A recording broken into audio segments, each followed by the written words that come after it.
Pare um instante suas tarefas cotidianas e permita-se mergulhar em uma narrativa que tocará fundo em sua alma. Antes de prosseguir, lembre-se de acompanhar, demonstrar seu apreço e compartilhar suas impressões nos comentários. Boa leitura! A velha professora de biologia, Emilia Zakharovna, observou com impaciência a embalagem vazia de remédios, sacudindo-a como se pudesse, por magia, fazer surgir a última pílula que teimava em ficar presa no canto do blister. Aqueles dedos enrijecidos pela idade, com articulações inchadas, tentavam em vão fisgar o comprimido rebelde. Com um gesto rápido, ela lançou um olhar ao relógio de parede, 7 da manhã. Sem perder tempo, engoliu o medicamento com um gole de água tirado de um antigo balde de cobre, sentindo o sabor amargo e familiar do corvalol se espalhar pela língua. Do lado de fora, a chuva de outubro castigava sem piedade o telhado de zinco da antiga casa comercial, construída séculos atrás por uma família de mercadores. As gotas martelavam sem trégua, arrancavam as últimas folhas das macieiras do quintal e transformavam o terreno em um lamaçal de tom terroso. O céu sobre a vila de Zarechainaia estava coberto por nuvens densas e cinzentas, como se o sol tivesse desistido de aparecer aquele dia. Com cuidado, Emilia escondiu a caixa vazia no fundo do armário, atrás de uma pilha de panos de prato, longe dos olhos curiosos da vizinha Marina Petrovna, aquela que tinha o hábito inconveniente de aparecer para tomar chá e de quebra, bisbilhotar cada canto da casa. Uma precaução tola talvez, mas necessária. Ninguém poderia descobrir sua doença. Principalmente não sua filha. No silêncio pesado da manhã, o badalar melódico de um relógio antigo ecoou pela casa, marcando meia hora. Movida por um reflexo de décadas como professora, Emilia endireitou as costas, como fazia antes de entrar em sala de aula, e dirigiu-se à cozinha para dar início ao seu ritual matinal. Bom dia, meus tesouros, murmurou, enquanto 5 silhuetas felinas emergiam dos cantos mais improváveis da residência de 2 andares. O primeiro a aparecer foi Rujik, um gato ruivo de pelagem desgastada pelo tempo, com a postura altiva de um patriarca. Atrás dele, tímidas e coladas uma à outra, vieram as irmãs Sinka e Dunyasha, ambas cinza listradas, com manchas brancas idênticas no focinho. Debaixo do sofá, arrastando-se com calma, surgiu Stepan, um felino robusto, da cor do asfalto molhado, cujos olhos amarelos transmitiam uma expressão quase filosófica. Por fim, descendo as escadas em disparada, chegou a mais jovem do grupo, uma bola de pelos tricolor, cheia de energia. Rujik, você passou a noite toda de tocaia atrás de ratos, não foi? Disse Emilia, colocando 5 potinhos no chão. Sai daí do parapeito, seu danadinho, não atrapalhe a luz. O gato ruivo a encarou com ar ofendido, mas cedeu, pulando para baixo para não obstruir os antigos relógios de sol de latão, presente do falecido Mikhail, seu marido. A peça com uma rosa dos ventos gravada, brilhava fracamente na luz cinzenta da manhã. Emilia passou o canto do avental sobre a superfície, como fazia todas as manhãs. Vê só, Misha, seus objetos ainda estão aqui? Sussurrou para o vazio da cozinha. E a sua rosa dos ventos, eu limpo todos os dias, como você gostava de dizer. O importante é não perder o rumo, meu amor. A casa respondeu com um rangido das tábuas do assoalho, como se compartilhasse da saudade. Mikhail Dolgorukov, renomado arqueólogo, calava-se havia 3 anos, desde que um problema cardíaco o levará durante sua última expedição. A antiga mansão dos Dolgorukov, erguida em 1890, ainda guardava vestígios de um passado glorioso, a escadaria de carvalho talhado, os detalhes esculpidos nas molduras das janelas, o mezanino com sacada, de onde se avistava a curva sinuosa do rio. Tudo falava de uma época de opulência. Agora, porém, a casa envelhecia junto com sua dona, mantendo uma dignidade silenciosa, mas perdendo aos poucos a solidez de outrora. Emilia esticou a toalha sobre a mesa de jantar e preparou um chá de hibisco. Nos últimos tempos, ela havia se voltado cada vez mais para remédios caseiros, embora soubesse que eram apenas um paliativo. Todas as células, cedo ou tarde, esgotam sua capacidade de divisão, refletia com a frieza profissional de quem já havia lecionado biologia. Não há nada de sobrenatural nisso. De repente, um toque estridente rompeu a quietude do ambiente. Emilia sobressaltou-se, derramando um pouco do chá, até perceber que era o som do seu tablet. Meu Deus, essa música moderna é insuportável, resmungou, tateando em busca dos óculos. Nunca aprendi a trocar esse alarme irritante. Na tela, o rosto de Ana, sua filha, aparecia com um penteado impecável e uma expressão preocupada. Mãe, você já está acordada? Pensei que ainda estivesse dormindo. Minha filha, no campo a gente acorda com o canto dos galos. Não tenho o costume de ficar na cama até tarde, respondeu Emilia, esforçando-se para soar descontraída. Como você está? E o Kirill? Ainda na Alemanha? Sim, mãe, o contrato dele dura mais um ano, mas não é disso que quero falar. Você pensou sobre a minha proposta? Não dá para ficar sozinha nesse casarão velho, ainda mais depois de toda essa pandemia. Emília suspirou. Era uma conversa que se repetia com frequência. Ana, uma bem-sucedida designer de interiores, não conseguia aceitar que a mãe preferisse viver naqueles confins, como ela mesma dizia, em vez de se mudar para Moscou, onde teria um apartamento moderno, confortável e seguro. Ana, querida, árvores velhas não se transplantam, afirmou com firmeza. Sou professora de biologia, sei do que estou falando.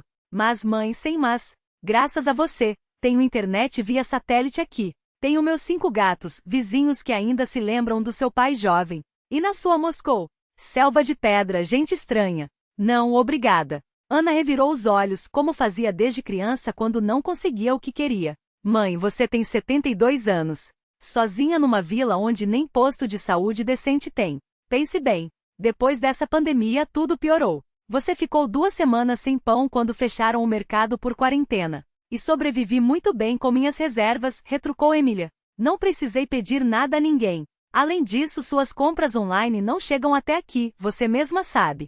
O diálogo, como sempre, chegou a um beco sem saída. Ana suspirou, reconhecendo a derrota momentânea. Está bem, mãe. Só prometa que se precisar de algo, me liga na hora. E não se esqueça de tomar os remédios que enviei com a Marina Petrovna. Claro, minha filha, mentiu Emília. A caixa com os medicamentos importados e caros continuava intacta no armário. Ela preferia seus métodos antigos, aqueles em que confia há anos. Ao encerrar a chamada, a ex-professora sentiu um peso familiar no peito. Em algum lugar profundo de sua mente, um relógio invisível marcava o tempo que lhe restava. Quanto ainda me resta? Uma pergunta que ela afastava, mas que voltava com a teimosia de uma doença crônica. A solidão a atingiu de repente, aguda e cortante. Desde a morte de Mikhail, a vida parecia ter se reduzido aos limites daquela casa antiga. Sim, havia os vizinhos, os gatos, as raras visitas da filha, mas nada disso preenchia o vazio deixado pelo marido. A pandemia apenas havia aprofundado o isolamento. Muitos idosos da vila não resistiram à doença. Outros se tornaram ainda mais reclusos, saindo cada vez menos de casa. A comunidade definhava lentamente como tantas povoações do interior. Emília levantou-se para lavar a xícara e de repente sentiu o coração falhar. Um ataque conhecido começava. Primeiro, uma tontura leve, depois a falta de ar, como se um aperto invisível comprimisse seu peito. Ela se sentou devagar à mesa, tentando respirar fundo e com calma, como o médico havia recomendado. Apenas não agora, pensou Emília, apertando os dedos contra a madeira da mesa. Dê-me só um pouco mais de tempo. Fechou os olhos com força, concentrando-se apenas na respiração, como se cada inspiração e expiração fossem âncoras que a mantinham presa àquele momento. Inspira, expira, inspira, expira. Os segundos se esticavam elásticos, enquanto o aperto no peito aos poucos cedia, como uma mola que se desenrola devagar. Quando finalmente ousou se mover, foi com a cautela de quem carrega algo frágil nas mãos, o equilíbrio recém-recuperado, a calma que poderia se esfacelar a qualquer descuido. Ergueu-se com lentidão, apoiando as palmas na mesa, e dirigiu-se à janela. Lá fora a chuva havia se transformado em um véu espesso, borrando as linhas do quintal. O vento sacudia a velha macieira, arrancando-lhe as últimas folhas amarelas que ainda teimavam em resistir. Foi então que algo chamou sua atenção, um movimento quase imperceptível sob o alpendre, um tremor minúsculo na cortina cinzenta da água. Emília entrecerrou os olhos, esforçando-se para enxergar através do aguaceiro. O que é aquilo? Ali, encostado à parede de madeira úmida, havia um vulto pequeno, encolhido, que se agitava em silêncios desesperados. Mesmo com o ruído da tempestade, um som agudo, um miado fraco, quase abafado, conseguiu furar a barreira do temporal e atingir seus ouvidos. Esquecendo-se por completo do mal-estar que há pouco a dominara, Emília pegou o casaco velho de Mikhail, pendurado no cabide da entrada, e sem hesitar, enfiou os braços nas mangas ainda impregnadas do cheiro de naftalina e terra. Um facho de luz amarela cortou a escuridão quando ela acendeu a lanterna de pilhas, guardada na gaveta da comoda para emergências como aquela. O impacto da chuva em seu rosto foi quase físico, como se 1000 agulhas geladas a espetassem ao mesmo tempo. O vento uivava, enroscando-se em suas pernas, mas ela desceu os degraus escorregadios do alpendre com uma determinação que não sentia havia anos. Ajoelhou-se na lama, dirigindo o feixe de luz para baixo. E então viu. 2 pontos luminosos, amarelos como âmbar, brilharam no escuro. Eram os olhos de um filhote, tão pequeno que caberia na palma de sua mão, encharcado até os ossos, os pelos colados ao corpo magro como uma segunda pele. As costelas marcavam-se sob a pele fina, e cada respiração sua parecia um esforço hercúleo. Venha, pequenino, sussurrou Emilia, estendendo a mão com cuidado, como se temesse que o animal se desintegrasse ao toque. Venha para cá. Para sua surpresa, o filhote não recuou. Pelo contrário, deu um passo trêmulo em sua direção, como se aquelas palavras fossem um fio invisível que o puxava. Havia algo estranho em seus movimentos, uma precisão quase mecânica, uma maneira de erguer a cabeça que não lembrava os gatos comuns da vila. Aqueles olhos amarelos fitavam-na sem pestanejar, como se avaliassem suas intenções, como se soubessem mais do que um simples bicho perdido deveria saber. Como você é diferente, murmurou, levantando-o com delicadeza. O corpo do filhote era leve demais, quase sem peso, como se fosse feito de fumaça e ossos. De onde você veio, meu Deus? Parece saído das escavações do Mikhail, um daqueles bichos pré-históricos que ele tanto falava. Só quando entrou em casa, fechando a porta contra o temporal, Emilia notou as peculiaridades daquele ser minúsculo. Não era a pelagem comum dos gatos de rua, um cinza acinzentado, quase prateado, com listas escuras tão sutis que mais pareciam sombras do que marcações. E aqueles olhos, enormes, sérios, com um brilho que não combinava com a fragilidade do resto. Como se guardassem segredos, pensou, enquanto o enrolava em uma toalha seca, esfregando-o com movimentos circulares para aquecê-lo. Vamos te secar e alimentar, senão você pega um resfriado. E aí sim vamos ter problema, disse, mais para si mesma do que para o filhote, que aceitava tudo com uma paciência incomum. De vez em quando emitia um som gutural, meio entre um miado e um rosnado rouco, nada parecido com os choros agudos dos gatos recém-nascidos que Emilia já havia criado. Enquanto esquenta o leite na velha chapa de ferro fundido, acendendo a lenha na lareira para espantar o frio úmido que entrará com eles, Emilia sentiu algo que há meses não experimentava, um sorriso genuíno que nasceu sem aviso e aqueceu-lhe o peito mais do que o fogo. Olhou para o embrulho de toalha em seus braços e cochichou. Sabia, meu pequeno, que hoje você me salvou? Distraiu minha cabeça daqueles pensamentos ruins. Talvez tenha sido o destino que o trouxe até aqui. As paredes grossas da casa, que já haviam testemunhado gerações de histórias, agora abrigavam mais um segredo: a chegada daquele hóspede inesperado em uma tarde chuvosa de outubro. Nem Emilia, nem seus outros gatos, que observavam a cena com desconfiança dos cantos da sala, imaginavam como aquele ser estranho, de pelagem cinza prateada e olhos que pareciam guardar memórias de outros tempos, mudaria suas vidas para sempre. Lá fora, a chuva continuava a cair, apagando pegadas e levando embora os últimos vestígios do passado. Algum lugar nos recessos empoeirados da casa, os ponteiros de um relógio antigo começaram a se mover, marcando o início de um novo tempo, um tempo que agora pertencia também àqueles dois, a mulher de saúde frágil e o filhote que naquela mesma noite ganharia um nome inspirado na cor de sua pelagem singular: Fumaça. Numa daquelas tardes em que a primeira nevada de dezembro açoitava as vidraças e Fumaça repousava em seu colo, apertado contra o coração de Emilia Zakharovna, ela compreendeu com clareza cristalina: de todas as criaturas vivas, este estranho gato é quem mais precisa de mim agora. A filha vivia longe com sua própria vida. Os vizinhos, por mais bondosos que fossem, tinham suas preocupações. Até as outras gatas que dividiram anos ao seu lado, provavelmente se adaptariam rápido a um novo dono quando ela se fosse. Mas Fumaça?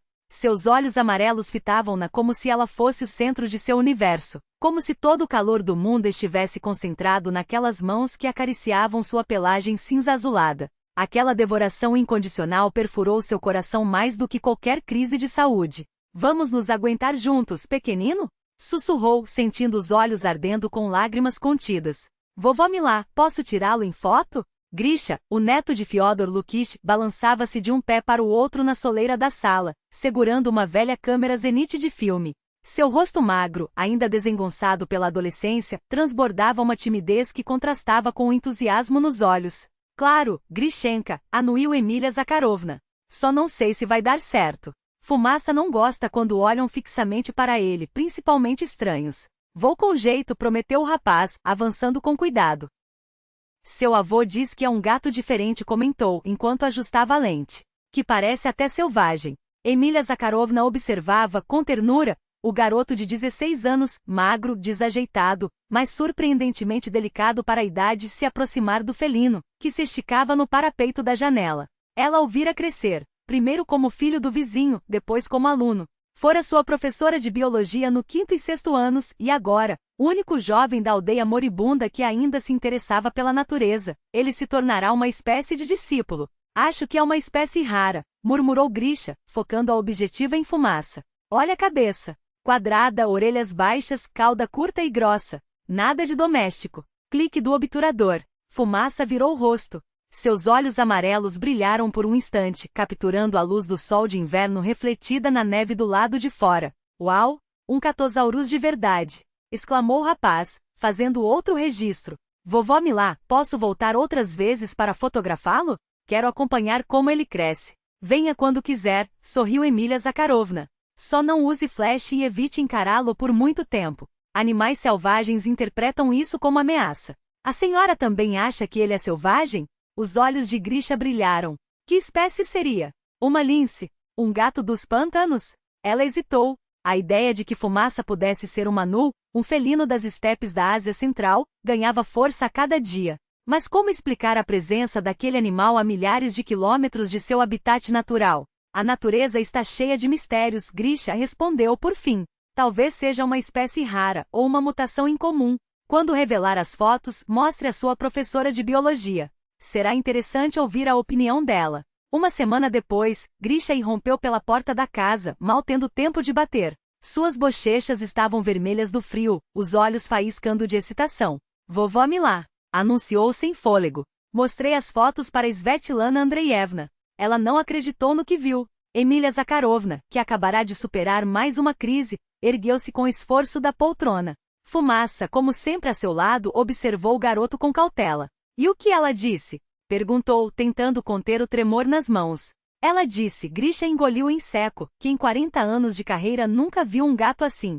Emília Zakharovna voltou a sentar, lentamente. A suspeita que alimentava em segredo ganhava contornos reais. E depois? Insistiu enquanto Fumaça saltava do colo e dirigia-se à porta, movendo-se com a graça silenciosa de um predador nato. Não eram os pulos apressados de um gato doméstico, mas a marcha calculada de um caçador nascido para a estepe. Ela pegou um guia de mamíferos, continuou Grisha, agora sério. Passamos horas comparando. E sabe o que descobrimos? Fumaça se parece muito com o Manu. Aquele mesmo de que a senhora falou. O felino, como se pressentisse que falavam dele, deteve-se junto à porta, as orelhas eretas. Svetlana Andreevna disse que é uma descoberta incrível, prosseguiu o rapaz. Os manus estão na lista vermelha. Quase não se domesticam e nunca vivem em nossas florestas, só nas estepes e montanhas da Ásia Central. Emília Zakharovna sentiu um nó na garganta. E ela não disse. O que deveria ser feito com uma descoberta dessas? Perguntou, temendo a resposta. Disse, assentiu Grisha baixando a voz. Que por lei deveria ser informado a um parque natural ou fazenda de caça. Mas depois, ele hesitou, acrescentou que se ninguém souber, melhor assim. Ela viu como Fumaça é apegado à senhora e que manus têm baixa sobrevivência em cativeiro. Um suspiro de alívio escapou dos lábios de Emília Zakharovna. Pelo menos por enquanto, seu pequeno segredo permaneceria guardado. Só pediu para tirar mais fotos, acrescentou Grisha. Para acompanhar o desenvolvimento.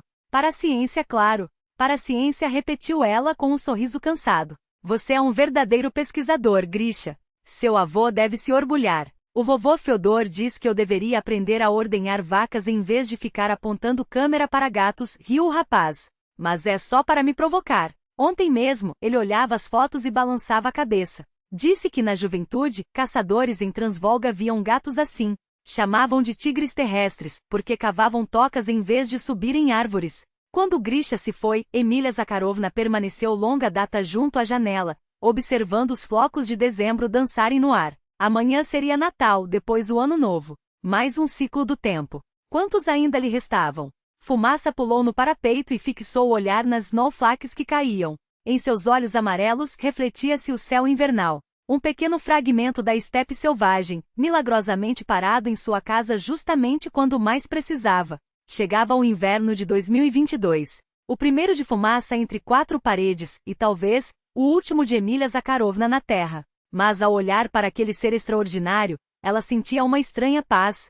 O que quer que o destino reservasse, enfrentariam juntos, uma professora aposentada e um gato das estepes. Dois seres solitários que se encontraram no crepúsculo de suas vidas. Lá fora a neve apagava os rastros do passado e do presente, enquanto no velho solar dos comerciantes reinava um calor frágil, como o batimento cardíaco de Emília Zakharovna, mas real como os olhos amarelos de fumaça fitando a distância invernal. Os óculos emolduravam um rosto marcado pelo tempo, onde cada ruginha contava uma história de invernos enfrentados e primaveras observadas com olhares de cientista. Era 15 de janeiro de 2022 e Fumaça já atingira o porte de um gato doméstico grande, embora seus cálculos não lhe dessem mais que 4 ou 5 meses de vida. As patas traseiras e a cabeça, no entanto, haviam se desenvolvido de forma desproporcional, robustas, quase imponentes. Sua pelagem, antes macia e esparsa, agora se transformará em um manto denso, com um subpelo tão espesso que parecia impenetrável ao frio.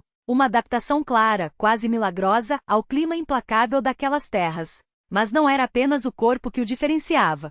Seus movimentos, por exemplo, desafiavam qualquer comparação com os gatos comuns. Fumaça não andava, deslizava colado ao chão, como se cada passo fosse calculado para economizar energia. E quando se lançava para frente, as patas traseiras impulsionavam-no num salto elástico, quase felino, mas com uma força que lembrava mais um pequeno predador das estepes do que um simples felino doméstico. Então havia os momentos de imobilidade absoluta. Junto à janela, observando os pássaros que saltitavam na velha macieira, ele poderia permanecer horas sem piscar, sem um único tremor. Era como se o tempo parasse para ele, ou como se ele próprio fosse parte da paisagem, tão imóvel quanto as árvores cobertas de neve. Emília Zakharovna pousou a caneta sobre o caderno de anotações e olhou para o objeto de seus estudos. Fumaça estava estirado no parapeito da janela, o focinho pressionado contra o vidro gelado. Seus olhos amarelos, intensos como brasas, acompanhavam cada movimento dos pardais na comedouro que ela pendurara no galho mais baixo da árvore. Naqueles olhos, porém, havia algo além da simples curiosidade felina. Havia uma profundidade ancestral, como se nele se refletisse não apenas o jardim invernal, mas a própria essência da estepe, vasta, indomável, indiferente à fragilidade humana. Que coisa estranha, murmurou Emília Zakharovna, falando mais para si mesma do que para o gato. Os outros meus gatos, neste frio, só querem saber de se encolher atrás do fogão. E você? Ela sacudiu a cabeça, entre admirada e preocupada. Parece feito para este gelo. Fumaça virou a cabeça na direção dela e por um instante, em seu olhar, passou algo que poderia ser compreensão. Ou talvez apenas a ilusão de quem desejava desesperadamente acreditar que aquele ser enigmático era capaz de entendê-la. Mas o destino, como sempre, tinha seus próprios planos. E no final de janeiro, aconteceu o que Emília Zakharovna temia em segredo. O dia amanhecera surpreendentemente ensolarado, e ela decidiu aproveitar a trégua do inverno para buscar lenha no celeiro. Fumaça, ao contrário do habitual, não se afastou nem por um segundo. Circulava entre suas pernas, esbarrando nelas com uma insistência incomum, como se pressentisse algo. Ela mal havia chegado ao meio do pátio coberto de neve quando um aperto súbito lhe compressiu o peito. O ar gelado, antes revigorante, tornou-se espesso, quase sólido, enquanto o mundo ao redor começou a desvanecer-se em manchas borradas. Emília Zakharovna tentou dar mais um passo, mas as pernas fraquejaram. Caiu no neve, que contra todas as expectativas lhe pareceu macia e acolhedora, como um leito preparado para um último descanso. Será que é assim que tudo termina? Pensou com uma estranha distanciamento. Morrer de frio à porta de casa. Que ironia! A última coisa que viu antes de perder os sentidos foi Fumaça, miando desesperadamente junto ao seu rosto, as patas afundadas na neve, os olhos amarelos arderem com uma urgência que ela nunca lhe vira antes. Quando voltou a si, o primeiro que sentiu foi um peso quente sobre o peito. Abriu os olhos e encontrou uma massa cinzenta e peluda estirada sobre seu coração. Fumaça estava deitado sobre ela, o corpo irradiando um calor quase insuportável, como uma fornalha em miniatura. Seus olhos, fixos nos dela, pareciam ordenar: resista. Não se atreva a desistir. Minha querida, meu Deus, você está viva. A voz de Marina Petrovna ecoou por sobre ela, e em seguida a vizinha apareceu, bloqueando a luz pálida do inverno. Já pensei que fosse tarde. Se não fosse esse seu gato esquisito, não sei o que teria acontecido. O que aconteceu? Emília Zakharovna tentou articular, mas as palavras saíram arrastadas, como se sua língua fosse de chumbo. O corpo todo doía, pesado e estranho, como se não lhe pertencesse mais. Foi esse danado aqui que me trouxe, explicou Marina Petrovna, ajudando-a a sentar. Eu estava abrindo o portão quando vi esse cinzento pulando no muro, uivando que nem uma alma penada. Não era miado, não, era um grito de socorro. Entendi na hora que algo estava errado e segui ele. A vizinha sacudiu a cabeça, ainda impressionada. Você já estava há uns 10 minutos caída na neve, e esse bicho aqui, veja só, deitado em cima de você, esquecendo como se fosse uma estufa. Fumaça continuou a circular em torno delas, emitindo de vez em quando um som gutural, quase humano, como se a repreendesse por tamanha imprudência. Sem ele eu não teria aguentado até você chegar. Sussurrou Emília Zakharovna, apoiando-se no braço de Marina Petrovna enquanto se levantavam com dificuldade. Ele me salvou. Claro que sim, confirmou a vizinha, já acendendo fogo na lareira com movimentos enérgicos. Esse aí não é gato, miúda, é um milagre com patas. Nunca vi nada igual. Quando Marina Petrovna se foi, prometendo voltar mais tarde, Emília Zakharovna permaneceu sentada na poltrona, observando Fumaça. Ele se aninhara a seus pés, levantando a cabeça de vez em quando, como para verificar se ela ainda respirava. Obrigada, murmurou ela, coçando-o atrás da orelha. Você é meu guardião, afinal. E assim, sem que percebesse, algo havia mudado. A doença, antes uma sombra opressora, agora parecia apenas mais um detalhe em uma existência que de repente ganhará novo sentido. Fumaça, com sua presença silenciosa e sua natureza indomável, ensinara-a a encarar a morte não como um fim, mas como parte de um ciclo tão antigo quanto as estepes de onde ele viera. Em meados de fevereiro, porém, Emília Zakharovna notou outra peculiaridade. Todas as noites, não importava o que fizesse para impedi-lo, Fumaça desaparecia, escorregando pela fresta da janela que ela deixava aberta para os gatos. Voltava apenas ao amanhecer, às vezes de mãos vazias, mas na maioria das vezes trazendo presas, um coelho jovem, um tetraz, ou até mesmo uma perdiz ainda morna. Você não poderia caçar coisa menor? Repreendia-o ela, enquanto limpa a ave para o jantar. Quem vai comer tudo isso? Eu não dou conta. Fumaça apenas semicerrava os olhos como se dissesse, você precisa se alimentar, precisa ficar forte. Era estranho, mas desde que aquele ser extraordinário entrará em sua vida, Emília Zakharovna passará a encarar sua própria fragilidade com uma serenidade que antes lhe era desconhecida. A morte, afinal, era apenas mais uma página na grande enciclopédia da natureza, e Fumaça, mais do que ninguém, parecia compreender isso. A porta se abriu de repente e Grisha, o neto de um vizinho, irrompeu na cozinha ofegante, com as bochechas coradas pelo frio e a respiração entrecortada. Vovó Mila! Exclamou mal conseguindo conter a agitação. Lá na floresta perto do Morro do Lobo, tem uns estranhos cavando com detectores de metal. Emília Zakharovna levantou os olhos do caderno, onde anotava suas observações sobre Fumaça. Com calma ajustou os óculos e refletiu por um instante. Arqueólogos talvez, sugeriu, afastando-se para deixar o rapaz entrar. Não, não são. Grisha abanou a cabeça com veemência. Eu já vi como o tio Misha, seu marido, trabalhava com os alunos. Tudo certinho. Quadriculavam o terreno, faziam anotações, seguiam um método. Esses aí? Só cavam buracos onde bem entendem, sem nenhum critério. E tem uma cara. Não sei explicar, vovó, mas dá medo. Os lábios de Emília se apertaram em uma linha fina. Nos últimos anos, os casos de escavações clandestinas tinham se multiplicado na região. Caçadores de tesouros e Chernukopatelli, como os chamava Mikhail com desdém, reviravam a terra em busca de moedas antigas, joias ou relíquias de guerra, destruindo camadas de história sem o menor escrúpulo. Ladrões da memória, costumava dizer seu marido.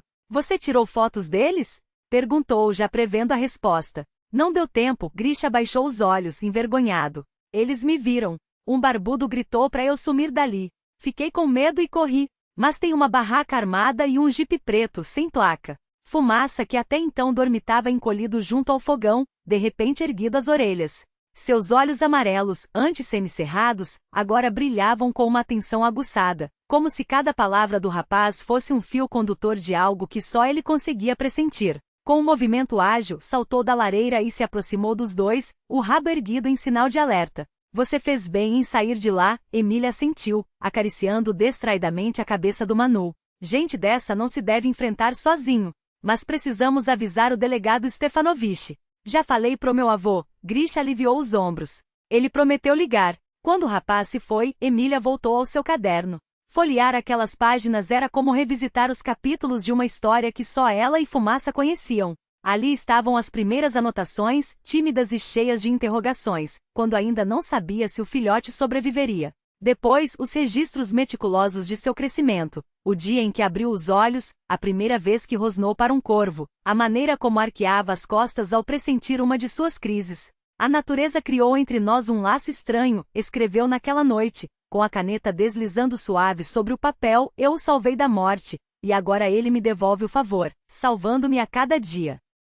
Viver ao lado de Fumaça era mergulhar em um mundo esquecido, onde as leis não eram escritas por homens, mas pela própria terra. Ele não era um gato doméstico, nem jamais seria. Dentro daquele corpo compacto e peludo habitava a alma de um predador ancestral, cujos antepassados percorriam as estepes muito antes dos primeiros humanos erguerem suas tendas. Permanecia ali por escolha própria. Poderia desaparecer na floresta a qualquer momento, sumir entre os pinheiros e nunca mais voltar. E no entanto não ia. Por que você fica pequeno? Murmurou Emília, observando-o através da janela, enquanto ele marcava metodicamente os limites do quintal. O que prende um ser como você a uma velha como eu? Fumaça parou, virou a cabeça e piscou lentamente, como se a resposta estivesse ali em seus olhos dourados. Um misto de compaixão e sabedoria que nenhum animal selvagem deveria possuir. Naquele instante, Emília compreendeu com uma clareza cortante. O que os unia ia além do comum. Era algo primordial, quase sagrado, um fio invisível tecido entre a fragilidade humana e a indomável força da natureza. O crepúsculo envolvia a aldeia quando um ruído incomum a tirou da leitura. Ao se aproximar da janela, viu Fumaça imóvel no centro do pátio coberto de neve, frente a frente com uma raposa. Era uma fêmea grande, de pelagem avermelhada e patas negras, claramente atraída pelo cheiro da comida que Emília deixava no alpendre para os animais errantes. À luz prateada da lua cheia, os dois se mediram em um duelo silencioso. A raposa, maior e mais robusta, avançava com dentadas ameaçadoras, tentando intimidar o Manu. Mas Fumaça não recuava. Erguia a pelagem, fazendo-se parecer 2 vezes maior, os olhos fixos como brasas. Então, de repente, soltou um som que fez arrepios percorrerem a pele de Emília. Um rosnado gutural, profundo, mais próximo do rugido de um tigre jovem do que do miado de um gato. A raposa hesitou, deu um passo para trás, depois outro. Fumaça avançou, implacável, sem piscar. Não era uma simples disputa por território. Era um ritual antigo, uma dança de predadores onde só o mais forte merecia sobreviver. De repente a raposa girou sobre si mesma e fugiu, deixando para trás uma trilha de pegadas na neve. Fumaça a observou até que seu vulto se perdeu entre as árvores, então voltou para casa com passos lentos. Saltou para o peitoril da janela e fitou Emília com uma expressão que não deixava dúvidas. Vi que você estava assistindo. Sim, vi tudo, sussurrou ela, abrindo a fresta da janela. Você é um verdadeiro guardião, meu pequeno selvagem. Março trouxe os primeiros sinais do degelo. A neve derretia das telhados em pingos ritmados, a terra escurecia sob o sol mais quente, e o ar carregava o perfume úmido da primavera que se anunciava. Envolta em um xale de lã, Emília sentava-se no alpendre e observava Fumaça fazer sua ronda matinal, demarcando cada canto do terreno com uma precisão quase cerimonial. Aqueles meses juntos lhe haviam revelado a dualidade de sua relação. Ele não era seu, nem jamais seria. Em seu pequeno corpo habitava o espírito indomável de um caçador, cujos instintos precediam a própria história humana. Ficava porque queria. Poderia partir a qualquer momento, perder-se nas matas e nunca mais voltar. E no entanto, ali estava. Por que você permanece, pequenino? Indagou em voz baixa. O que uma velha como eu pode oferecer a você? Fumaça interrompeu seu caminho, virou-se e a encarou com aqueles olhos amarelos, profundos como poços de memória. Havia neles algo que transcendia a natureza animal, uma centelha de compreensão, quase de piedade, que a fazia questionar os limites entre o selvagem e o humano. Naquele instante, Emília entendeu com uma certeza dolorosa. O que os unia não era mero afeto, mas um pacto. Um laço forjado no silêncio das noites de inverno, nas crises que ele pressentia antes mesmo que ela, na maneira como seu corpo se enroscava ao seu lado como se pudesse, por pura força de vontade, afastar a sombra da morte. Ela já não conseguia imaginar a vida sem aquele ser estranho, que pertencia a um mundo tão distante do seu e, no entanto, escolhera dividir com ela seus últimos dias. Abril derreteu os últimos montes de neve, revelando a grama amarelada do ano anterior e os primeiros brotos verdes que ousavam furar a terra. A aldeia de Zarechoine despertava lentamente do torpor invernal. Rangiam as cancelas, batiam as portas dos celeiros, ecoavam as vozes dos vizinhos que saíam para os primeiros trabalhos da estação. A vida retomava seu curso, como um riacho libertado do gelo.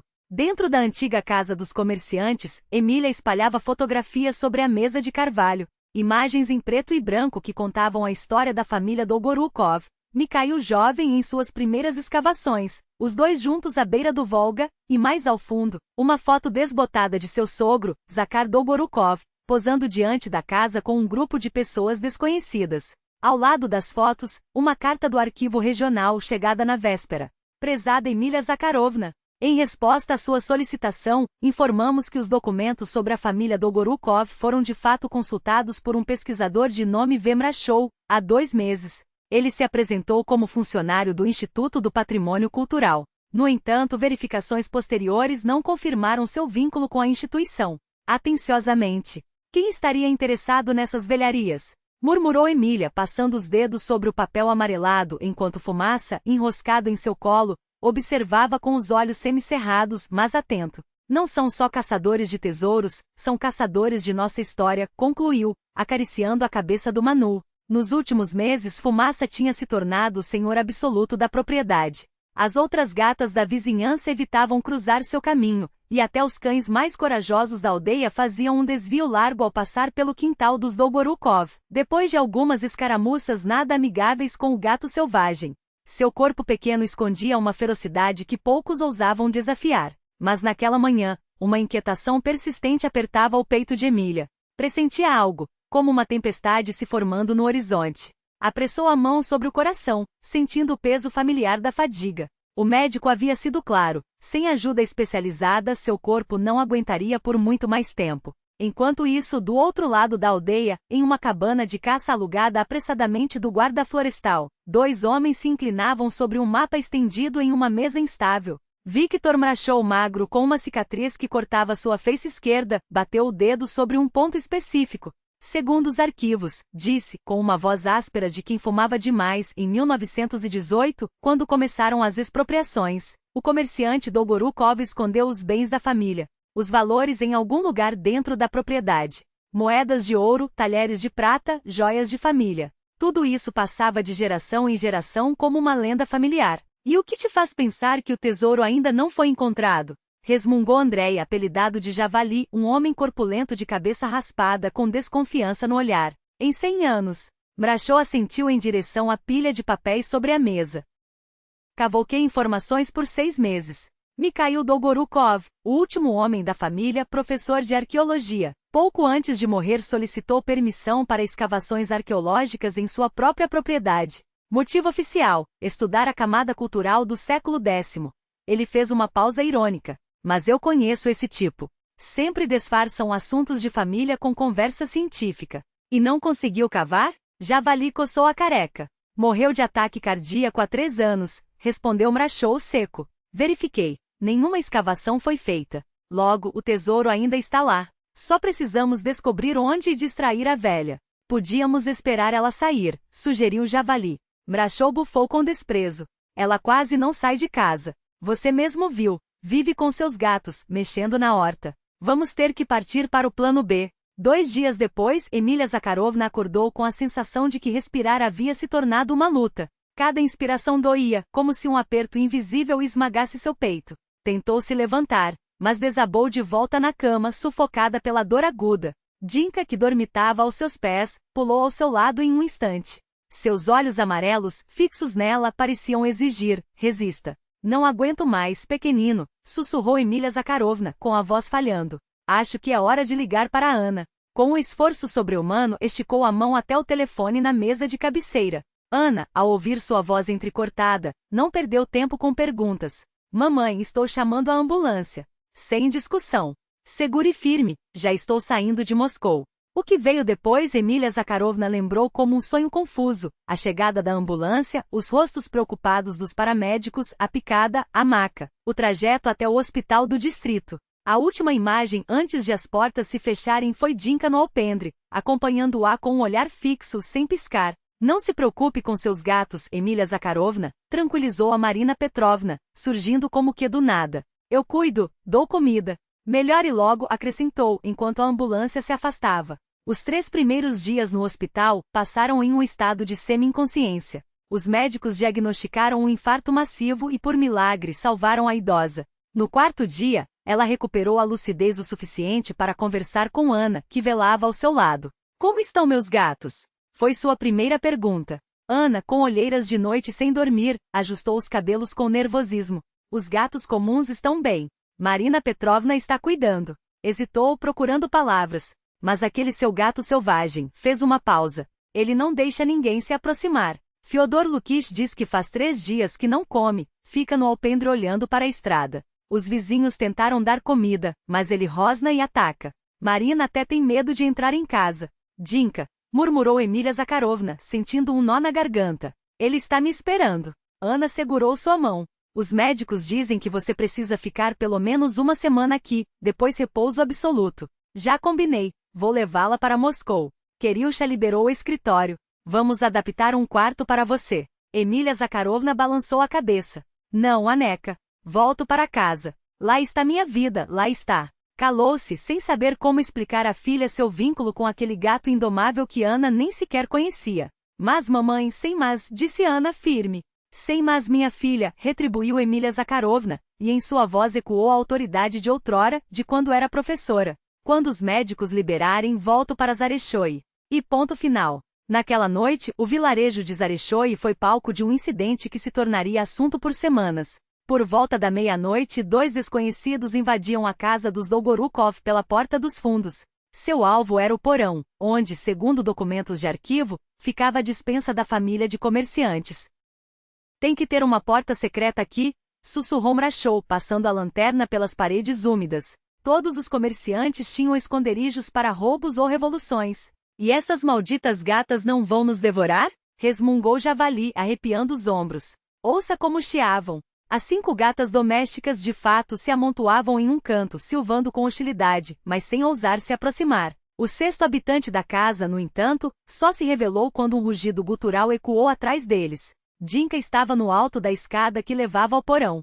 Seu pelo eriçado fazia-o parecer maior, os olhos amarelos brilhavam na escuridão como brasas, e os dentes à mostra pareciam desproporcionais para um felino. É só um gato, começou Javali dando um passo à frente, mas não terminou a frase. Dinka atacou com uma velocidade fulminante. Em um salto, cravou as garras no rosto do homem, rasgando a pele e mirando os olhos. Javali gritou, tentando arrancar o animal, mas o gato selvagem mantinha-se firme, rosnando e cravando as unhas com uma força sobrenatural. Javali, o que foi? Mrachou correu para ajudar, mas era tarde. Em pânico, os 2 homens fugiram da casa, deixando para trás lanternas e mochilas com ferramentas. O silêncio da noite foi rompido por xingamentos e gritos de dor, acordando os vizinhos. Fyodor Lukich, que chegou correndo com sua espingarda de 2 canos, só viu um jipe preto arrancando em alta velocidade e 2 sombras desaparecendo na escuridão. Ei, parem! Berrou o velho mecânico, mas seu grito se perdeu no rugido do motor. Ao voltar para a casa de Emília Zakharovna, Fyodor Lukich deparou-se com uma cena inesperada. Dinka estava sentado no alpendre, lambendo a pata com tranquilidade. Apenas o sangue em seu pelo e as ferramentas espalhadas pelo chão atestavam o ocorrido. Danado você, balançou a cabeça Fyodor Lukich, um verdadeiro guarda. 3 dias depois, pontualmente, Viktor Mrachou e Andrei Javali retornaram a Zarechoy. Dessa vez, estavam determinados a não falhar. Javali, cujas cicatrizes ainda marcavam o rosto, preparou uma rede e um tranquilizante para neutralizar os animais. Primeiro eliminamos eles, depois procuramos o tesouro com calma, instruiu Mrachou. A casa está vazia. A velha está no hospital, ninguém vai atrapalhar. O destino, porém, tinha outros planos. Justamente naquele dia, contra todas as recomendações médicas, Emília Zakharovna assinou sua alta. Prefiro morrer em casa a ficar entre essas paredes, declarou ao médico-chefe atônito. Ana, sabendo que era inútil discutir, contratou um serviço médico particular para transportar a mãe com todos os cuidados. Quando o carro chegou à casa dos Dolgorukov, o sol já se punha. Fyodor Lukich e Marina Petrovna aguardavam no alpendre, prontos para ajudar com as malas e a instalação da doente. Ninguém notou o jipe preto estacionado atrás do muro do clube do vilarejo, nem as 2 figuras que observavam tudo por trás de uma cerca velha. Maldição! Rosnou Mrachou. Ela voltou. Esquece esse tesouro idiota, resmungou Javali, passando a mão nas cicatrizes recentes. Há quanto tempo a gente perde tempo aqui? 1 semana e nada. Talvez nem exista esse tal tesouro. Existe, insistiu Mrachou teimoso. Mrachou sacudiu a cabeça com determinação. Hoje nós o encontraremos. A velha mal consegue se sustentar. Os vizinhos logo vão embora. Agimos conforme o plano. Enquanto isso, no interior da casa, Emília Zakharovna observava com uma alegria serena as espirais de fumaça que dançavam ao seu redor, como se não soubesse o que fazer com tanta felicidade. Dinka, o Manu, ora saltava para o braço do seu creme favorito e tocava delicadamente seu focinho em sua bochecha, ora pulava no chão e voltava, como se não acreditasse no que via. Eu não disse que ele não deixava ninguém se aproximar a semana toda? Exclamou Marina Petrovna, levantando as mãos em sinal de espanto. É verdade, respondeu Emília Zakharovna em voz baixa, acariciando a pelagem prateada do felino. Ele é especial. Fedia, me conte o que aconteceu aqui enquanto eu estava fora, pediu ela, notando a bagunça no porão. Por que está tudo tão desarrumado? Fyodor Lukich, tossindo constrangido, contou sobre o incidente noturno, as ferramentas espalhadas, os rastros de sangue na pelagem de Dinka. Ladrões em minha casa, Emília Zakharovna empalideceu ainda mais. E o que eles procuravam? Quem sabe? Fyodor Lukich deu de ombros. Talvez achassem que havia algo de valor aqui. Ana, que até então organizava os remédios em silêncio sobre a mesinha, levantou a cabeça de repente. O tesouro. Eles procuravam o tesouro dos Dolgorukov. Que tesouro, minha filha? Emília Zakharovna abanou as mãos, incrédula.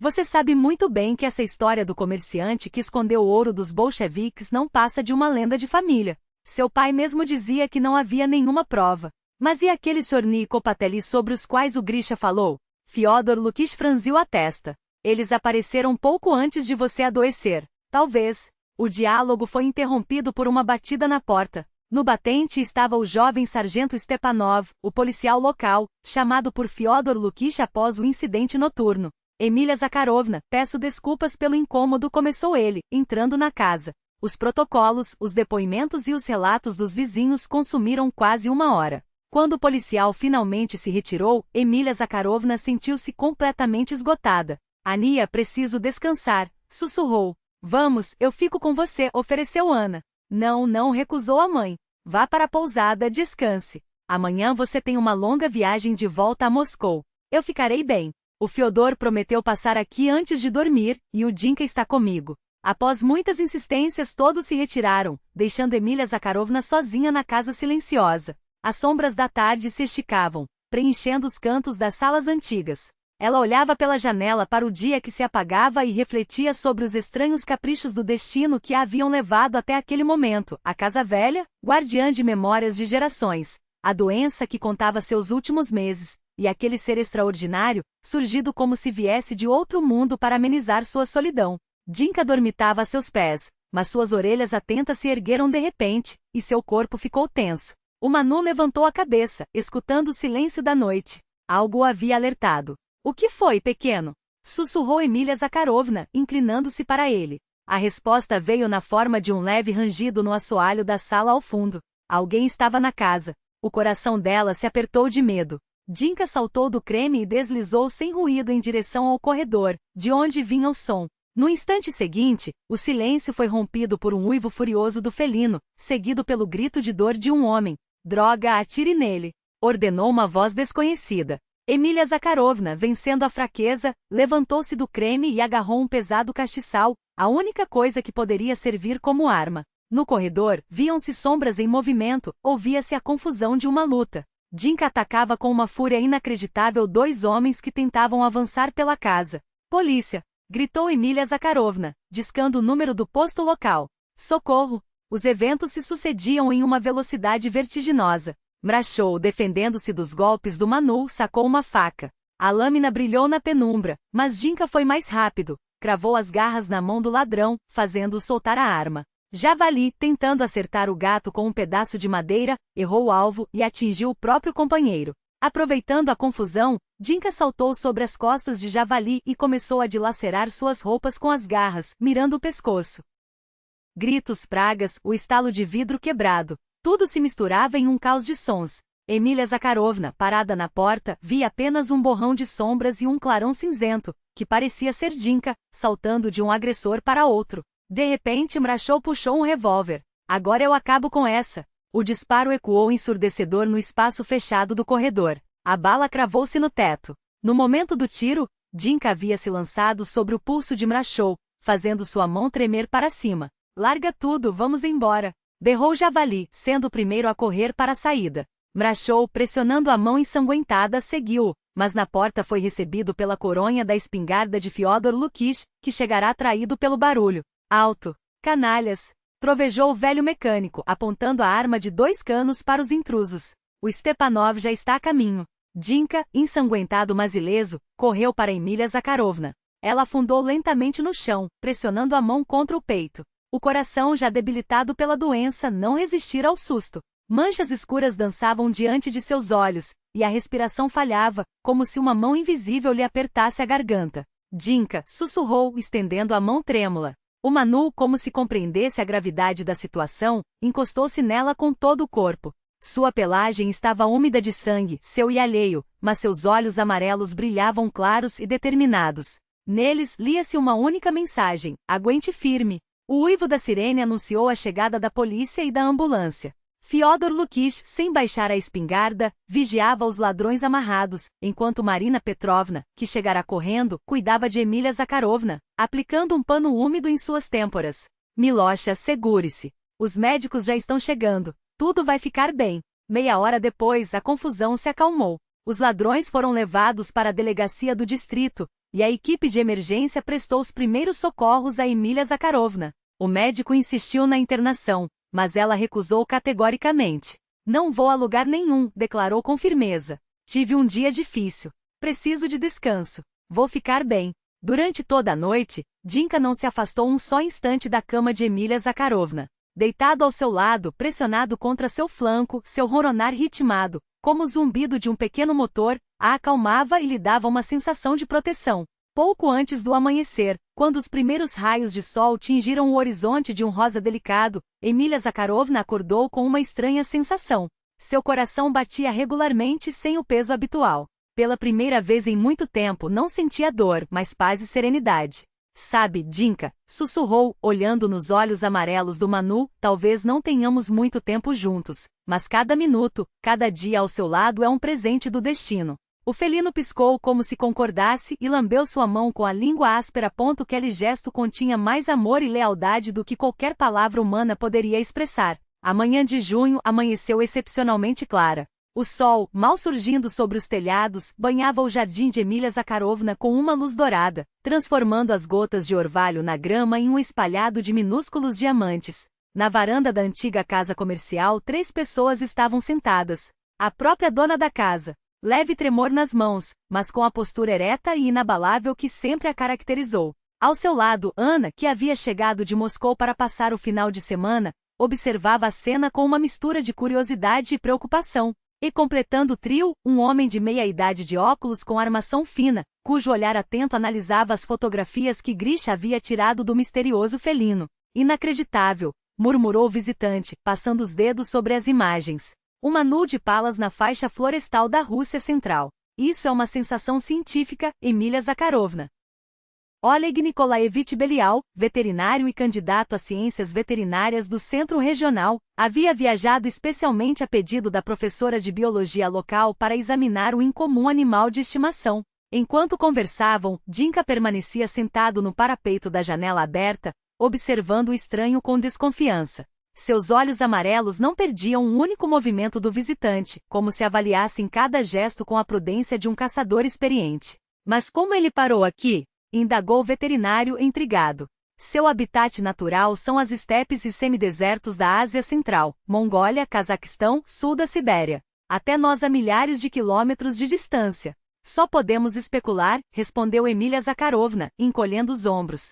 Talvez tenha sido trazido por caçadores ilegais para venda no mercado negro e o filhote escapou. Ou, como acredita Fyodor Lukich, pode haver uma pequena população isolada dessas gatas selvagens remanescentes do período glacial nestas terras. Teoricamente, é possível, admitiu Oleg Nikolaevich, pensativo. Na Rússia, já houve registros de espécies relíquias encontradas longe de seu habitat principal. Mas o Manu, ele voltou a examinar as fotos, balançando a cabeça. Se me permite, gostaria de examiná-lo pessoalmente. Aproximar-se de Dinka, no entanto, revelou-se uma tarefa difícil. Ao sentir a presença do estranho, o felino arrepiou os pelos, mostrou os dentes em um rosnado baixo e ameaçador.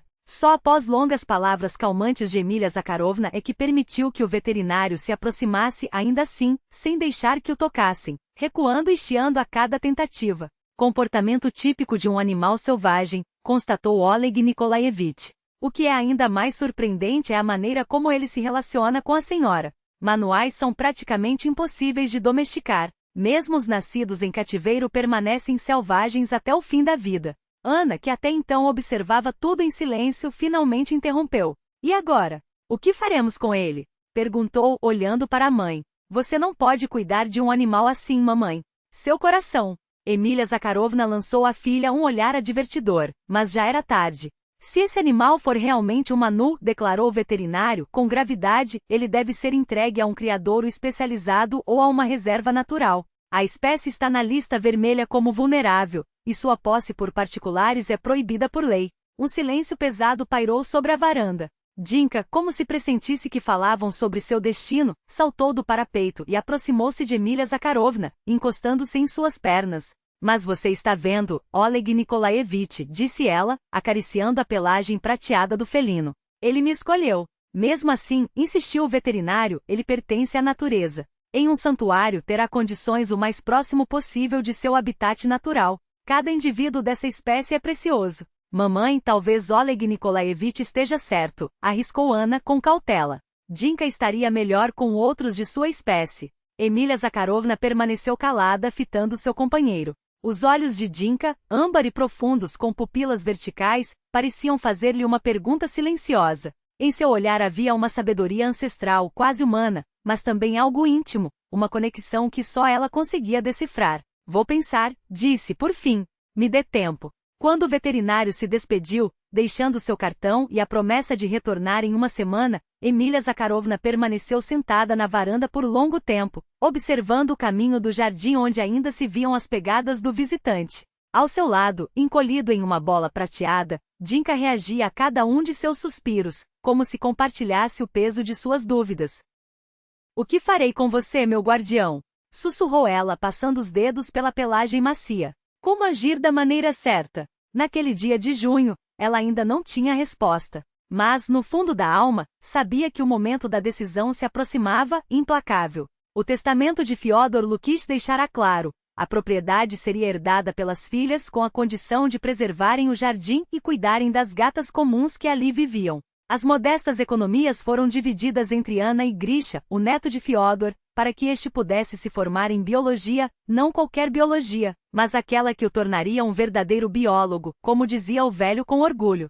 Sobre Dinka nenhuma palavra. Emília Zakharovna preferira confiar seu destino à própria vida e às escolhas do animal. Ao voltar para casa depois de assinar os papéis, sentiu um alívio estranho, como se um fardo invisível tivesse sido retirado de seus ombros. Agora finalmente podia viver, não à espera da morte, mas saboreando cada dia que a sorte ainda lhe concedesse. A primavera de 2024 chegou mais cedo que o habitual. Já no fim de março, os riachos desatavam seu murmúrio sobre as pedras, e as primeiras gotas do degelo tilintavam nos beirais como sinos de cristal. Em abril, o pomar de Emília explodiu em branco, as macieiras vestiram-se de noiva, e o ar encheu-se com a frescura úmida da terra despertando e o aroma embriagante das cerejeiras em flor. Foi numa dessas tardes luminosas que o carro de Oleg Nikolaevich parou diante da casa dos Dolgorukov. O veterinário, agora não mais um simples conhecido, mas um visitante frequente, trouxera remédios e notícias da capital regional. Enquanto se acomodava na varanda com uma xícara de chá fumegante, anunciou com entusiasmo. Conseguiu uma bolsa para estudar populações relíquias de felinos selvagens. Em seguida, como se a frase seguinte fosse apenas um detalhe, acrescentou. Em breve inauguram um novo anexo da reserva natural, a apenas 50 quilômetros daqui. Um complexo de recintos especiais para espécies raras. Emília Zakharovna, servindo o chá, notou como Dinka, que até então dormitava enrolado no parapeito, ergueu de súbito a cabeça, as orelhas pontudas em alerta. Os dedos da velha professora tremularam levemente sobre a chaleira. Ou seja, disse ela direta como sempre, o senhor veio buscar meu gato de novo. Oleg Nikolaevich hesitou, mexendo no açúcar com a colher. Emília Zakharovna, nós todos entendemos seu apego ao Dinka. Mas, do ponto de vista científico, ele é um caso único. O Manu encontrado tão longe de seu habitat natural, fez uma pausa procurando as palavras. Além disso, a senhora mesma já mencionou suas preocupações com o futuro dele. Ah, então o senhor anda monitorando minha saúde, ironizou ela com um sorriso amargo. Pois não vou fingir, meu tempo é curto. Não, não, de jeito nenhum. Apressou-se a dizer o veterinário visivelmente constrangido. Eu só. Emília levantou a mão, interrompendo. Vamos ser francos. Eu me preocupo com o que acontecerá ao Dinka quando eu partir. Nenhum daqui saberá lidar com ele. É selvagem demais. Suspirou olhando para o jardim. Mas entregá-lo agora ao seu programa. Sua voz falhou por um instante. Seria como arrancar um pedaço do meu próprio peito. Passaram horas conversando naquela tarde. Oleg Nikolaevich descreveu os recintos modernos, os protocolos de reabilitação, garantiu que não tentariam devolvê-lo à natureza, mas sim criar condições ideais para sua sobrevivência. Emília ouvia, assentia, fazia perguntas precisas, mas não tomava nenhuma decisão. Quando o veterinário se despediu, ela permaneceu sentada no alpendre, observando o sol se pôr em chamas sobre os campos. Dinka acomodou-se a seus pés, apoiando a cabeça em seus joelhos. Sabes, pequenino, murmurou ela, acariciando a pelagem prateada, às vezes o maior ato de amor é soltar quem se ama. Tu deves ser livre, como a natureza te fez. O Manu ergueu os olhos âmbar, e naquele olhar havia uma compreensão que transcendia o instinto animal. A primavera deu lugar ao verão, trazendo consigo novas preocupações. Os rumores sobre o gato estranho de Emília Zakharovna espalharam-se pela região, atraindo uma enxurrada de curiosos. Certo dia bateu à porta um homem desconhecido, que se apresentou como colecionador de animais raros. Ofereceu uma soma generosa por Dinka, sem esconder a intenção de transformá-lo em um bicho de estimação exótico. O senhor está louco. Indignou-se Emília. Este é um animal selvagem, não um brinquedo. Além disso, é uma espécie ameaçada protegida por lei. Outros vieram depois. Uns ofereciam dinheiro, outros cuidados e tratamento. Todos foram embora de mãos vazias, mas cada visita deixava na velha professora um gosto amargo de urgência. Até os vizinhos começaram a demonstrar um interesse doentio pelo felino. Marina Petrovna, sempre ávida por ostentar, já falava de Dinka como se fosse um futuro membro de sua família. Milecha sabe como eu adoro gatos. Quem melhor do que eu para cuidar de tão precioso tesouro quando chegar a hora? Emília ouvia aquelas conversas com um nó no estômago. Nos olhos dos outros não via preocupação genuína, mas o desejo de possuir algo incomum, de exibir, de se sentir especial. Para eles, Dinka não era um ser vivo, com vontade própria e uma alma antiga. Era um troféu, uma curiosidade para ser mostrada nas rodas de chá. Apenas Fyodor Lukich, o velho vizinho sábio, parecia entender a verdadeira essência do Manu. Volnomu Volha, dizia ele, fumando seu cachimbo no banco diante de casa. Uma fera assim murcha em cativeiro. É como o vento. Pode se agarrar por um instante, mas não se consegue retinê-lo. E Grisha, seu neto, agora estudante de biologia, passava os fins de semana observando Dinka com o caderno de campo que Emília lhe ensinara a usar. Babulha, é incrível! Exclamava anotando cada movimento. Ele não se mexe como os gatos domésticos. Tem outra plasticidade, outros hábitos. Parece saído de outra era. Emília apenas assentia.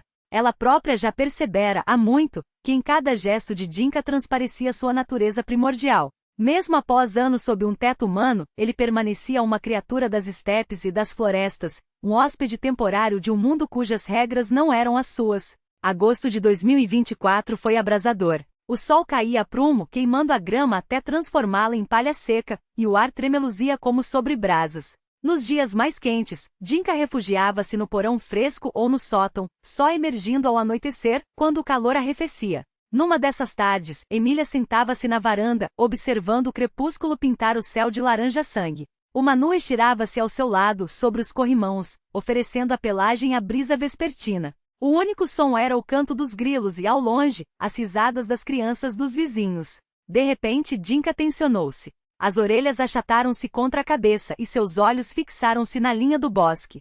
Lá, entre as árvores, algo se moveu. Uma sombra avermelhada, talvez uma raposa, talvez um cão selvagem. O que foi, companheiro? Perguntou Emília baixinho. Será que a floresta te chama? O felino virou a cabeça para ela e no tremor de seus bigodes, captando os cheiros da noite, havia uma resposta que dispensava palavras. Sim, a floresta o chamava antiga, eterna, cheia de perigos e de uma liberdade que nenhum recinto poderia imitar. Mas ali, ao lado dela, havia outro laço, mais forte que qualquer corrente. Escuta, disse Emília, acariciando-lhe a cabeça enquanto o sol se afundava no horizonte. Quando eu não estiver mais aqui, caberá-te escolher. Não quero que vires brinquedo de ninguém, nem peça de museu. És selvagem. És livre. E assim deves permanecer. Sua mão deslizou pela pelagem macia, sentindo sob os dedos o ritmo acelerado daquele coração feito para galopar por espaço sem fim. Promete que voltarás para onde tu mesmo quiseres estar, sussurrou. Não por Oleg Nikolaevich, não pela ciência, não por esses curiosos. Mas por ti. Prometes? Dinka piscou lentamente e com um gesto que ela conhecia bem, deu uma leve cabeçada em sua mão, aquele mesmo sinal de afeto que usava desde o primeiro dia. Naqueles segundos, houve mais entendimento mútuo do que em 1000 palavras humanas. O sol mergulhou por trás das colinas, tingindo o céu de tons de fogo antes de apagar-se. As sombras alongaram-se e a noite, com sua quietude, começou a descer. Era a hora em que os limites entre os mundos, o doméstico e o selvagem, o conhecido e o misterioso, tornavam-se mais tênues. E Dinka, imóvel ao seu lado, parecia ouvir, além do silêncio, o chamado de algo muito mais vasto do que qualquer jardim ou reserva poderia conter. Era aquele momento em que as fronteiras entre os mundos se dissolvem. Uma hora em que o selvagem e o doméstico, o humano e o animal, entrelaçavam-se num único padrão da existência. Emília Zakharovna e Dinka permaneciam lado a lado, acompanhando o dia que se esvaía. Dois seres solitários numa encruzilhada de destinos, unidos por um fio invisível de compreensão e afeto, um fio que resistiria até mesmo quando seus caminhos se separassem. O verão de 2024 chegou a Zarechoine com um calor abrasador, derretendo o ar e queimando a grama. Os mais velhos diziam não se lembrar de uma seca tão intensa desde a grande seca de 1946. Emília Zakharovna sofria com o calor sufocante. O coração, cada vez mais frágil, dava sinais de cansaço, e à noite ela acordava com uma estranha sensação, como se o fio invisível que a ligava ao mundo fosse se afinando a cada amanhecer. Não tinha medo. 75 anos eram tempo suficiente para aceitar a inevitabilidade da partida.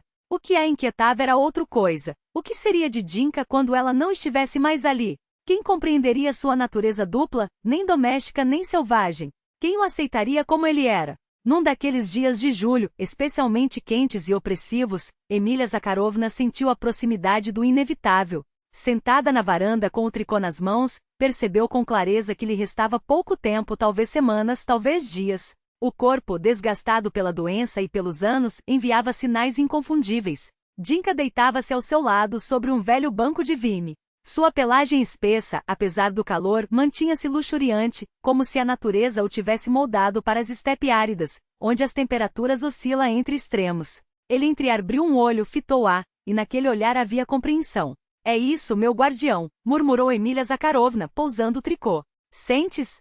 Sim. Sabes que logo. Dinka levantou-se, esticou o corpo e pulou em seu colo. Pesado, maciço, nada parecido com um gato doméstico comum. Seu roronar grave aquecia o peito dela, como se transferisse uma parte de sua própria força vital. Nos dias que se seguiram, estabeleceu-se entre eles uma intimidade ainda maior do que nos anos que haviam vivido juntos. Dinka não se afastava de Emília Zakharovna por um instante, como se absorvesse cada minuto de sua presença. Dormia aos pés da cama, comia apenas de suas mãos, acompanhava cada movimento com um olhar atento. Ela, por sua vez, esforçava-se por gravar na memória cada detalhe daquele ser extraordinário. Os olhos amarelos com pupilas verticais, a pelagem prateada com faixas escuras quase imperceptíveis, as patas robustas e as garras que ele movia de forma tão engraçada quando estava contente. Uma tarde, quando o sol já se inclinava para o poente e uma frescura pré-temporal invadia o ar, Emília Zakharovna observava Dinka do alpendre. O Manu vagava pelo jardim farejando e espreitando, como se visse aquele pedaço de terra pela primeira vez. Havia algo diferente em seus gestos, uma concentração especial, uma tensão de animal selvagem prestes a empreender uma longa jornada. Ela o chamou, e quando ele se aproximou, segurou sua cabeça pesada entre as mãos e olhou fundo em seus olhos. Escuta-me com atenção, meu filho. Amanhã abrirei todas as portas. Entendes? Você é livre. Se quiser ir, vá. Se decidir ficar, fique. É a sua vida e a sua escolha. Dinka a fitava sem piscar, e no fundo de seus olhos âmbar parecia brilhar algo como tristeza. Na manhã seguinte, apesar da fraqueza, Emília Zakharovna percorreu a casa, abrindo todas as portas e janelas. Dinka seguia, observando com uma expressão intrigada. Você é livre, repetia ela, olhando para ele. Escolha. Mas Dinka não se foi. Permaneceu ao seu lado o dia inteiro, saindo apenas de vez em quando para o alpendre, como se avaliasse o mundo que se abria além daqueles limites. Ao anoitecer começou a chover, uma chuva longa e esperada que saciou a terra ressecada. Emília Zakharovna sentou-se junto à janela, ouvindo o ruído constante das gotas, enquanto Dinka dormitava a seus pés. Mesmo assim ficou, sussurrou ela, acariciando a pelagem prateada. Obrigada. Naquela noite ela demorou a adormecer. Deitada, olhando para o teto, pensava na vida em Dinka, no universo inteiro, nas estranhas teias do destino, nas casualidades que se revelam leis ocultas. Lembrava-se do dia chuvoso de outubro em que um filhote de espécie raríssima apareceu em sua varanda e como aquilo havia transformado seus últimos anos, preenchendo-os de sentido e calor. Pouco depois da meia-noite, seus pensamentos foram interrompidos por uma dor súbita. Começou como sempre, com um peso no peito, mas logo se tornou uma pontada aguda, como se mãos implacáveis esmagassem seu coração. Dinka, que dormitava ao seu lado, despertou instantaneamente. Seus olhos amarelos fitavam-na, cheios de inquietação e pergunta. Não é nada, pequenino. Sussurrou Emília Zakharovna, tentando sorrir. É só o fim do caminho. Não tenha medo. Dinka encostou-se nela, apoiando a cabeça pesada sobre seu peito, como se quisesse, com seu calor, aliviar a dor. Ela o abraçou, enterrando os dedos em sua pelagem densa, e sentiu a tensão pouco a pouco se dissolver. A dor retrocedia, dando lugar a uma estranha serenidade. Seu último pensamento foi, como é bom não estar sozinha. Depois veio o silêncio. A manhã seguinte amanheceu límpida, como se a chuva da véspera tivesse lavado o céu de todas as nuvens. Raios de sol filtravam-se pelas cortinas mal fechadas, dourando o quarto e brincando com as sombras nas paredes. Dinka permanecia ao lado de Emília Zakharovna, sem tirar os olhos de seu rosto. Não se movia, não emitia som algum, apenas velava o repouso daquela que fora sua companheira, como se compreendesse a solenidade daquele momento. A primeira a se preocupar foi Marina Petrovna. Ao notar que a porta da casa de Emília Zakharovna estava escancarada e que a dona não aparecia no jardim, como de costume, a vizinha resolveu verificar se tudo estava bem. Milecha, chamou do batente da porta. Está em casa? Nenhuma resposta. Marina Petrovna, vencendo uma ansiedade inexplicável, entrou. Na sala deparou-se com uma cena que jamais esqueceria. Emília Zakharovna deitada na cama, como se dormisse em pleno dia, e ao seu lado, enrodilhado, Dinka. O único som era o ronronar baixo, quase imperceptível, do felino. Meu Deus! Exclamou Marina Petrovna, compreendendo o que havia acontecido. Milecha! Ao ouvir a voz estranha, Dinka levantou a cabeça. Seu olhar já não era o mesmo. Não havia mais a calma habitual. Os olhos amarelos fitavam-na com desconfiança, quase com hostilidade. Vem aqui, gatão, disse Marina Petrovna, com a voz trêmula, estendendo a mão. Vamos embora. Não pode ficar aqui. Dinka reganhou os dentes, exibindo presas impressionantes. Sua pelagem eriçou-se, as orelhas achataram-se contra a cabeça. Não tinha intenção de ir a lugar algum. Alguns propunham chamar um veterinário com tranquilizante. Outros defendiam deixar o gato em paz, que ele mesmo decidisse para onde ir. A discussão foi interrompida pela chegada de Oleg Nikolaevich, que veio apressado da capital regional assim que soube do ocorrido. Este é um exemplar raro, listado no livro vermelho, declarou com autoridade, examinando o quarto a partir da porta. O Manu deve ser levado para uma reserva natural, onde receberá cuidados adequados. Já tratei de tudo. Um recinto especial está preparado para ele. E se não for preciso capturá-lo? Sugeriu Grisha, neto de Fyodor Lukitch, que também chegará ao saber da morte da professora. A vovó Mila sempre dizia que Dinka deveria escolher seu próprio caminho. Que escolha? Descartou Oleg Nikolaevich com um gesto. É um animal selvagem. Não pode sobreviver sozinho nesta região. O clima não é adequado, a base alimentar não é suficiente. Sem cuidados especializados, ele morrerá. O debate se estendeu por quase uma hora. Nesse tempo armaram no quarto uma gaiola armadilha com isca, mas Dinka nem pensava em se aproximar. Ele se escondeu debaixo da cama, e apenas os olhos amarelos, brilhando na penumbra, denunciavam sua presença. Teremos que usar o tranquilizante, decidiu finalmente o veterinário, retirando da bolsa uma pistola seriga. Do contrário, não conseguiremos capturá-lo. Nesse exato momento a natureza pareceu responder ao que acontecia. O céu, até então limpo, escureceu de repente. Um vento forte irrompeu, batendo portas. Um trovão ensurdecedor rasgou o ar. Aproveitando-se da confusão, Dinka disparou debaixo da cama em direção à janela. Um golpe poderoso das patas, e a tela mosquiteira, incapaz de resistir, voou para fora. Em um instante uma sombra prateada cruzou o pátio, rumando para a floresta que se escurecia no horizonte. "Segurem ele!" gritou Oleg Nikolaevich, correndo para a janela. Mas já era tarde. Dinka, agachado junto ao chão e impulsionando-se com as patas traseiras, atravessava o campo em velocidade impressionante. Seus movimentos leves, fluidos, quase imperceptíveis, eram os de uma fera selvagem que finalmente reconquistara a liberdade. Em poucos minutos, o vulto prateado se dissolveu entre as árvores. "Foi embora", constatou Fyodor Lukitch, balançando a cabeça. E assim terminou essa história. As buscas organizadas por Oleg Nikolaevich, com a ajuda de caçadores locais e guardas florestais, não deram resultado. Durante uma semana reviraram a floresta, armaram armadilhas, procuraram rastros, mas Dinka parecia ter se dissolvido na espessura. Apenas uma vez, um guarda avistou ao amanhecer a silhueta de um grande felino à beira de um barranco, mas, ao piscar, a visão desapareceu. "Sumiu como se a terra o tivesse engolido", explicava o guarda florestal, abrindo os braços. "Ou foi embora para longe, ou se escondeu de um jeito que ninguém vai achar." Aos poucos, as buscas foram perdendo força. As pessoas tinham suas próprias preocupações. Emília Zakharovna foi enterrada no cemitério da vila, ao lado do marido. Ana, que veio de Moscou, ocupou-se dos trâmites da herança. Os gatos domésticos foram distribuídos entre os vizinhos. A vida em Zarechono seguiu seu curso. Passou-se um ano. O verão de 2025 foi ameno, com chuvas e sol na medida certa. O pomar dos Dolgorukov, agora pertencente a parentes distantes que compraram a casa da UAN, continuava verdejante e perfumado como antes. Na vila, porém, falava-se de acontecimentos estranhos.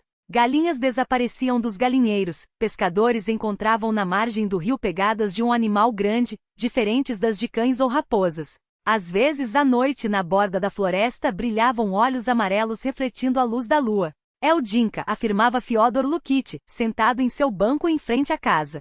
"Vive a sua vida, não incomoda ninguém." "Ora, Fyodor, pare com isso", reagia Marina Petrovna. "Que Dinka o quê? Faz tempo que as raposas o comeram ou algum caçador o abateu. Isso aí é uma lince que escapou da reserva." Apenas Grisha, agora estudante do 2º ano de biologia, permanecia em silêncio durante essas discussões. Uma vez por mês, voltava a Zarechono e seguia para a floresta com uma câmera, um caderno de anotações e uma garrafa térmica de chá. Sentava-se em um velho carvalho caído e esperava, observando a vida do bosque e registrando tudo em seu diário de campo, como Emília Zakharovna lhe ensinara. Raramente, muito raramente, conseguia ver o que procurava: um clarão prateado entre as árvores, olhos amarelos brilhando na penumbra, e por um instante, o coração parava de bater, tomado por uma mistura de êxtase e temor. Mas bastava um movimento, um passo em sua direção, e a visão se desvanecia como uma miragem. Grisha nunca contava a ninguém sobre esses encontros. Sabia que um milagre assim exigia silêncio e solidão. Dinka escolhera seu caminho, o da liberdade e do isolamento, e ninguém tinha o direito de interferir nessa escolha. Certa tarde no final de agosto, quando as primeiras pinceladas douradas do outono já tocavam a floresta, Grisha estava em seu lugar habitual, observando um grupo de corças que pastavam na clareira. De repente, os animais ergueram a cabeça alertas e fugiram. E ali, na borda da clareira, onde a mata se tornava mais densa e escura, ele apareceu, Dinka. O Manu permanecia imóvel, como esculpido em pedra prateada. O vento agitava levemente sua pelagem espessa. Os olhos amarelos fitavam Grisha sem medo, sem hostilidade, mas também sem amizade, apenas um olhar sereno, avaliador, o de uma criatura selvagem. Por alguns segundos eles se entreolharam através da clareira, o jovem e o gato selvagem, dois representantes de mundos distintos. Depois Dinka piscou, como se confirmasse que reconhecera o humano, virou-se e sumiu na espessura da floresta. Grisha permaneceu imóvel por longo tempo, temendo quebrar a magia daquele momento. Em seguida, devagar, tirou o caderno e anotou a data, a hora e os detalhes do encontro. Dinka está vivo e saudável, escreveu. Adaptou-se completamente à vida na floresta. Parece forte, com pelagem densa e movimentos seguros. Estranho, mas dá a impressão de que ele me observa tanto quanto eu a ele. Como se fossemos ambos pesquisadores, estudando um ao outro. Na vila, a lenda de Dinka foi crescendo. Diziam que em seus olhos era possível ver a alma de Emília Zakharovna, que ele era o guardião da floresta, que trazia sorte a quem o visse de relance, sem tentar capturá-lo. Talvez fosse assim. Talvez esse fosse o verdadeiro sentido do estranho encontro entre a velha professora e o gato selvagem, lembrar aos humanos da tênue fronteira entre o doméstico e o selvagem, do direito sagrado de cada ser à liberdade e de que, às vezes, o amor se revela não na posse, mas na capacidade de soltar. Dinka tornou-se uma lenda viva de Zareshonoi, um guardião invisível das florestas vizinhas e uma memória silenciosa da mulher que encontrou em si a força para amar uma criatura selvagem sem tentar domesticá-la. E em algum lugar no coração da mata, entre árvores centenárias e pedras cobertas de musgo, ele vivia, o Manu, o gato de Palas, um relíquia do período glacial, uma criatura de outro tempo, livre e orgulhosa como a própria natureza que o criará.